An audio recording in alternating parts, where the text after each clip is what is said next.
It's the new 1071 The Boss Classic Rock of the 70s, 80s, and more. I'm Michele Amabile. We are joined today by the one, the only Greg Kihn. Hello, Greg.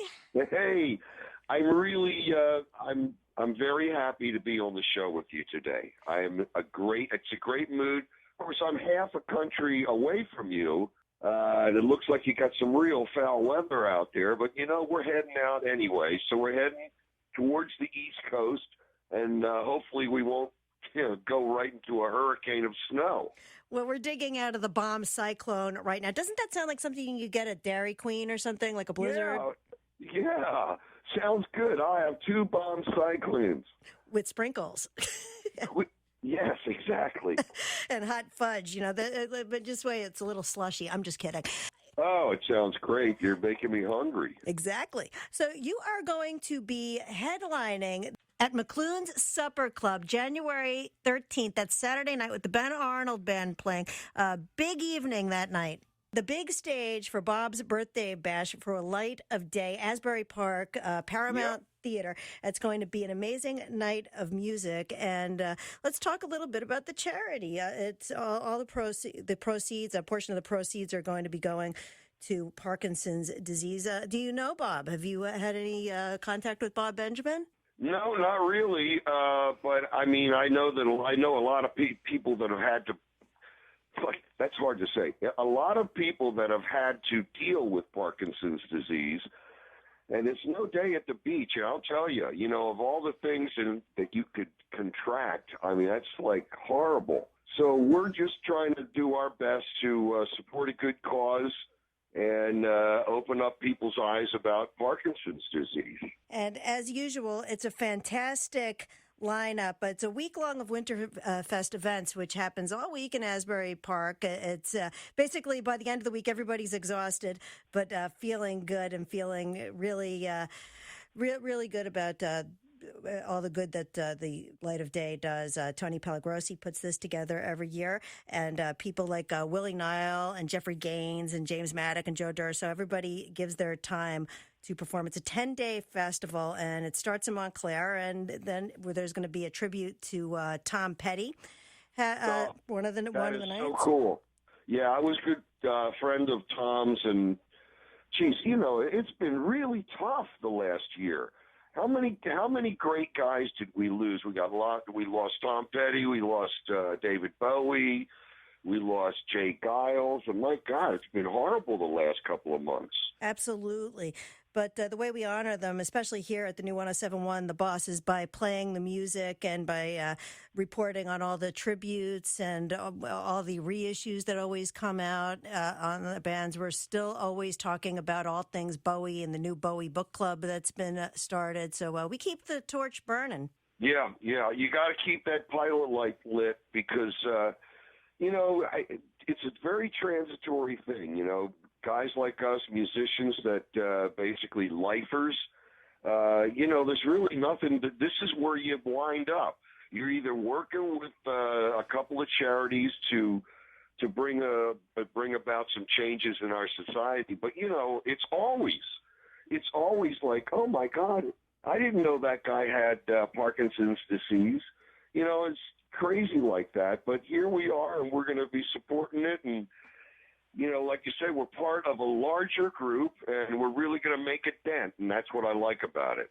Yeah. Also on the bill the same night you're playing is La Bamba, Richie La Bamba Rosenberg and his big band. Let me tell you, full disclosure, Richie played my wedding. Oh, my.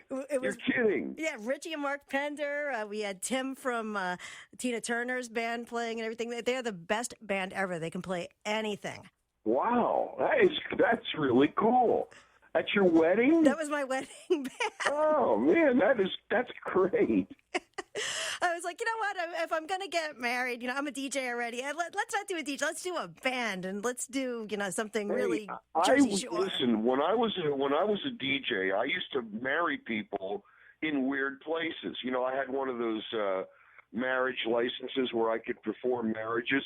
And, we would do things like I married one couple on top of the roller coaster at Great America, just when we were going over the top, too. I didn't want to release my hands there for a second, but, we did a couple of things. I did there's a wave park, like a kind of a surfing park Right. with water, and we got a couple of surfers out there, and I hitched them up while they were riding waves. It was pretty cool. I would have loved to have seen that.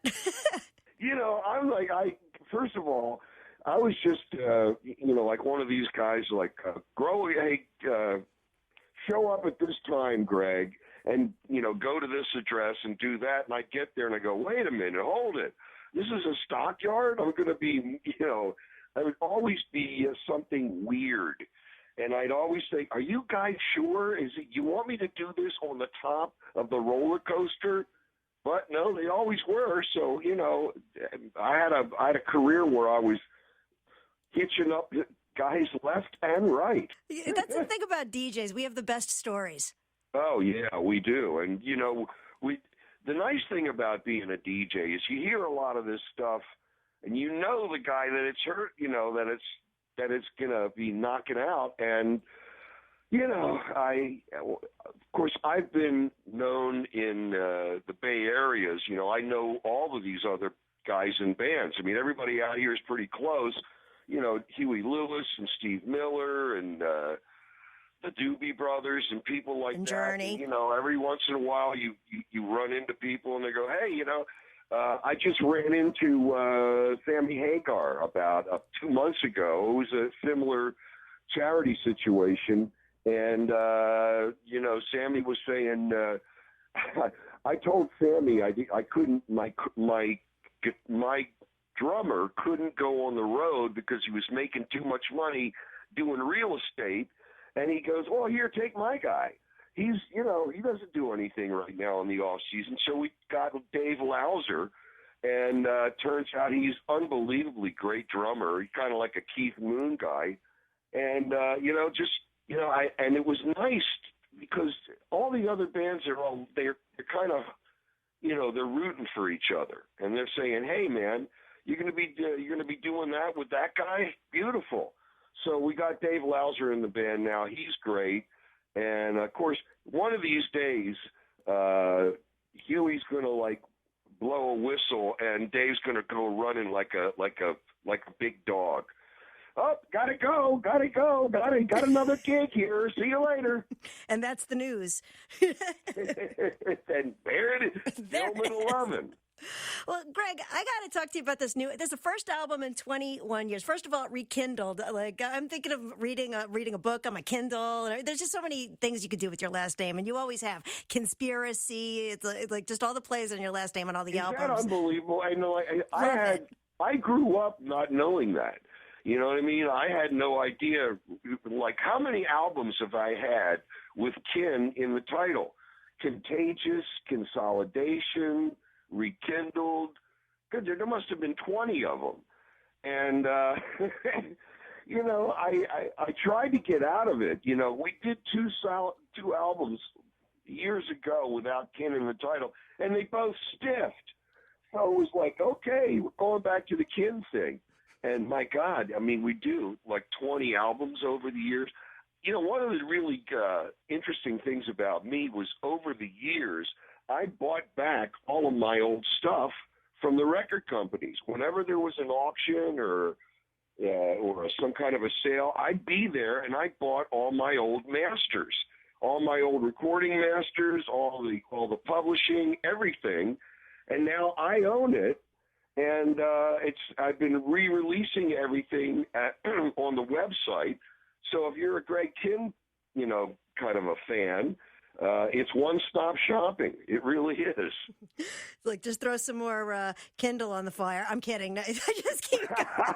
You see how it works? It's so easy. I'm telling you, man, we'll be doing this for a half hour.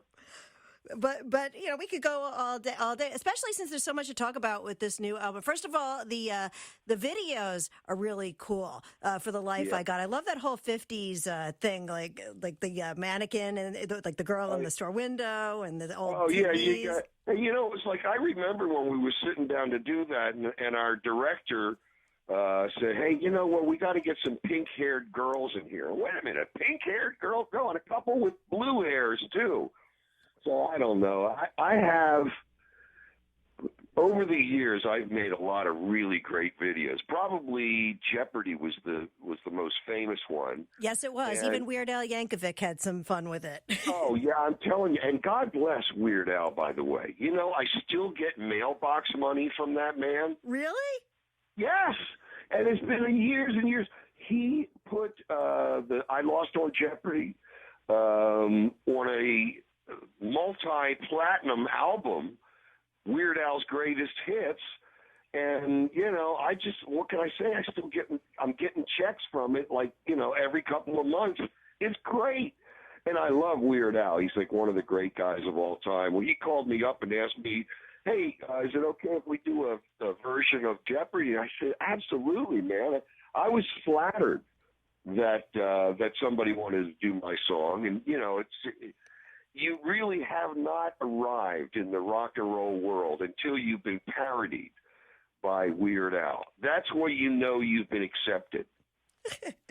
Well, I'm telling you, Greg, I remember when that video came out on MTV. First of all, you looked adorable in that video. Oh, you were the cutest guy on MTV. Hey, you know, it's amazing. We did that video at a real church in San Francisco called Mission Dolores Church. It's a very famous church. It's actually the same church that was in the Dirty Harry movies. Remember the Dirty Harry movies? Absolutely. Yeah, the same church, Mission Dolores. And I know, and look, I'm just between you and me, all right? I know that I'm going to hell for all the stuff that I did after hours in that church. I just know it. I mean, first of all, we had 3 days. They let us use the place for 3 days straight. And we did the entire thing in one massive shoot. And I just remember at the end, I was thinking, wow, this is pretty intense. You know, it's got, you know, we did Super 8 movies of me that looked like real wedding stuff, you know. We spliced it in there so it looked really, you know, it looked like a real wedding.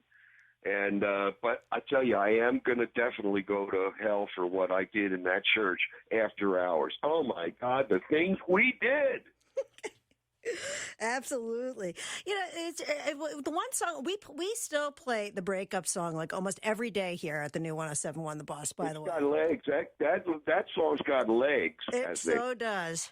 And I love that. You know, of all the songs that I've written over my lifetime, that is still my favorite song. And I guess it must be because of the You know, I go to like Tokyo, and I'm walking down the street, and people come up to me and go, "Oh, you're the guy that goes I love you. I love this guy." Well, so, they don't write them like that anymore. Oh, no, they do not. And you know, it was just, you know, it was a big kick because, you know, at the time, you know, having a video out, that was like our first video, and you know, this was back in the early Paleozoic era. Nobody really knew what they were doing. You know, most of those videos were fake live, but we actually had the first, what should I say, the first concept video that had an actual story and everything else, and it was really cool. Well, I have one question because you've been around a long time, and I know that Jeopardy still gets play, and I know now the question with streaming. What are you earning? I mean, I don't want figures or whatever, but is it crazy like how much you get with the amount of play? How has streaming affected everything with Jeopardy? Are you surprised? Is it higher or lower than you expected? Oh, yeah. I don't understand how they keep track of that stuff. I'll tell you the truth. I mean, yeah, you're totally right about that. Who keeps track of it? ASCAP, maybe? I don't know. But, you know, we look back on that and you think to yourself, you know, people are going to look at this. They're going to know my name in this song. So at some point in time, they're going to just forget about me. They're going to see my face, and they're going to hear the song, and that's what they're going to remember. So still, people come up to me, you know, to this day, and, you know, I see them in airports and places, and they go, I know you. You're, don't tell me. And I'm going, Greg Kihn. Oh, yeah, that's right, Greg Kihn. I love you. So anyway, what are you going to do? It's fun. It's a wonderful thing to be still making music after all these years. It's just a wonderful thing. And we're so looking forward to a full set at Light of Day. Now, usually at Light of Day, I know Springsteen has been the unannounced guest. I know that he's doing Springsteen on Broadway. They may be a little tough this year, but since you're coming out to the coast, have you gotten an opportunity to check out Springsteen on Broadway? Are you going to make a beeline? Yeah, I'm trying to get a message to him right now. As you know, we go way back and with the Springsteen thing, and after I did a cover of For You, which was on the second album, and that was on Greetings from Asbury Park, New Jersey, Springsteen's first album. We did that one, and then Springsteen started showing up at Greg Kihn gigs, and he said, I really like your version. It's kind of like a Birdsian version of For You. So a year later, he pops in one day and he says, hey, I got another song for you. And it was Rendezvous. And, I have this little tour that we're going to be doing here is also called the Storytellers Tour. So I'm kind of telling stories in between the songs. A lot of the songs have stories about them. And one of them was that Springsteen song because he came up and we wrote the lyrics on a napkin, put the napkin in my pocket, went out, played another show, came back to a sweaty mess. It was white pulp. So I get back to the hotel room and now I'm going, oh my God, I'm white pulp. I don't have the actual lyrics. So I called John Landau and I said, John, Bruce gave me the song. I can't find the lyrics. He goes, no problem. I will send you a cassette. Okay, great. Thank you, John. About a week later, the cassette shows up. And let's face it, Bruce is not known for his diction. You know what I mean? As a matter of fact, there was one part of the song where it sounds like we desire so much more than squirrels. And I'm going, that doesn't make sense to me. And everybody else is going, that makes sense. Don't worry, just sing it. We desire, and you got to do it like Springsteen, like, we desire so much more than squirrels.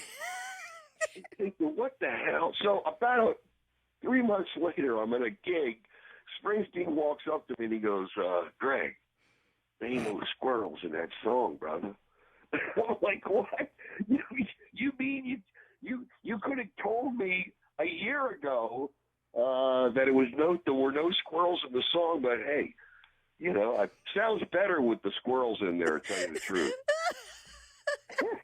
But see, there you go. That's what I'm talking about here. We're telling stories behind the songs, and they're all true. And once you hear the story behind the songs, you're like, oh, geez, okay, now I understand. Now it makes sense to me. He wants a rendezvous with squirrels. I keep coming back to the squirrels. Yeah, we desire so much more than squirrels. I'm going, wow. I'm telling you, Bruce, you're deep, and you have a lot of zoological references in your songs. I love the man. We'll be riders, girl, on the night with the squirrels. No, I'm just kidding. Yeah, I'm telling you, and then once you open that door, it's real hard to get it closed again. You'll be doing that song in some club somewhere in the middle of nowhere, and it'll pop into your mind. We desire so much more than squirrels. Oh yes, my darling. You should do the squirrels version in Asbury Park. Well, you know what? I love going back to Asbury Park. The Greg Kihn Band.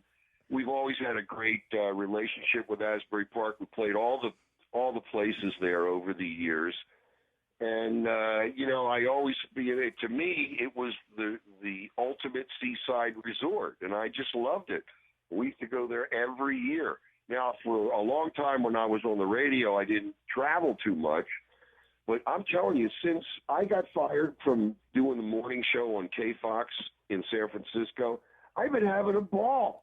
This is like for the first time in 20 years, I'm going on the road, I'm touring, I'm writing songs, I'm in the studio, and it's a whole new ball game.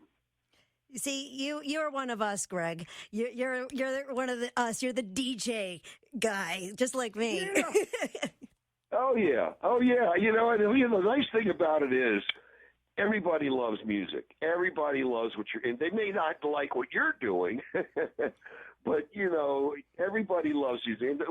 And when we're talking about a Springsteen song, everybody loves Springsteen.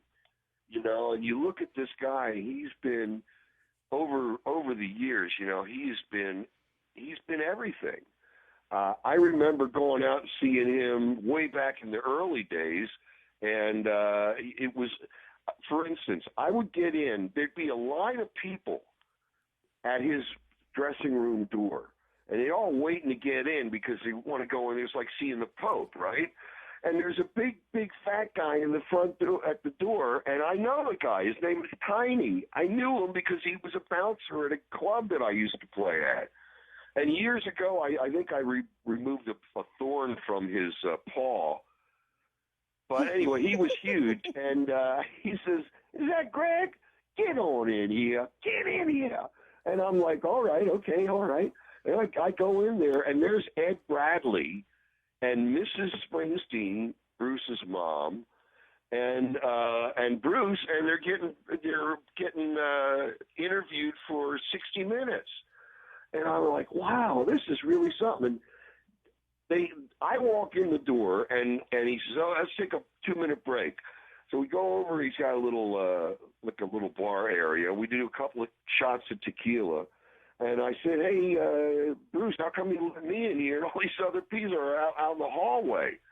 He goes, "Hey, I let you in because I know you're going to leave right away." And I said, "You're right, man. I'm late. I'll see you later." So so he gives me a big hug. We do a couple of shots of tequila. He walks out and he goes, "I love it when this man leaves. I love it when he leaves." See, when you're Springsteen, you go into a room, everybody goes into that room. You go to the second room, everybody goes into that room. They all want to be hanging around with you. You go to another room, they go to another room. But not Greg. I just get up and walk out. It's like, "Hey, man, we love it when you leave. You are so good at leaving." And now all these Never people had a are problem. probably the same people hanging outside for Springsteen on Broadway. Oh, geez. Oh, you kidding me? And in the rock and roll, the rock and roll village, we'll call it. There's always a lion roaring in the background somewhere. You know what I mean? It's like the lion sleeps tonight. Well, there won't be any sleeping in Asbury Park at the Light of Day Winterfest. It's 10 days. The big Bob Benjamin birthday bash happening at the Paramount on January 13th. I can't wait. It's going to be so cool. And we're going to be, like I said before, I'm going to be doing a bunch of acoustic songs and some, I'll be doing all my Springsteen tunes, and we're just going to have fun with it. You got to bring the squirrels, though. Oh, I'll bring the squirrels. Hey, I'll bring the squirrels and their brothers.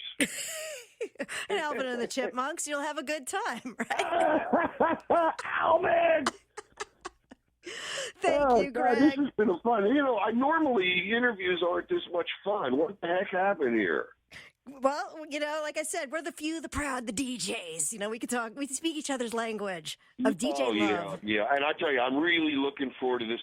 And, seriously, you get this feeling that you're doing something really good. Parkinson's disease is like a horrible thing, and I know a lot of people that are afflicted with it.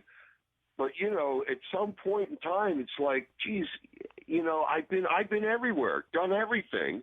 And, this is something that I wanted to do, and it's a feel-good thing, and you're going to run into people you haven't seen in years. That's another thing. I love running into people at these gigs.